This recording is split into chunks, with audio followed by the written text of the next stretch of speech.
Have you ever heard the phrase, silence is golden? In high-pressure mediation, it's a powerful weapon. Today, we're diving into the potential of tactical silence. We'll explore how using quiet strategically can shift the course of negotiations. First, let's understand what tactical silence is. It's not just about being quiet, it's a deliberate choice. Silence compels parties to reassess their positions and motivations. In a tense negotiation, when one side stops speaking, it creates a space. This space encourages the opposing party to reflect on their words. It helps strip away defensive walls built around their arguments. Next, consider how silence fosters authenticity.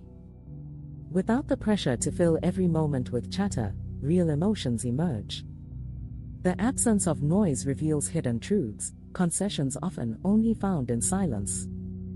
Imagine a mediation where one party remains silent after a heated exchange. The tension hangs in the air, palpable and heavy. Eventually, the other party may feel compelled to respond. Often, this leads to unexpected admissions or compromises.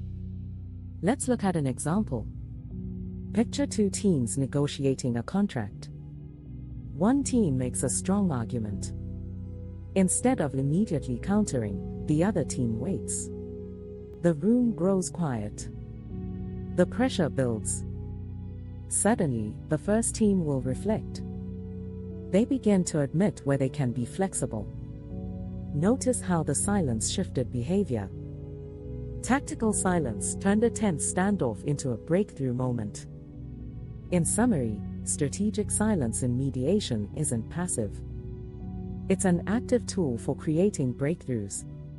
By choosing when to speak and when to remain silent, you unlock new possibilities.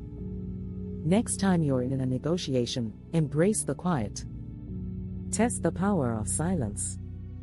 You might just be surprised by the responses you provoke. Ready to elevate your mediation skills? Subscribe for more insights and techniques.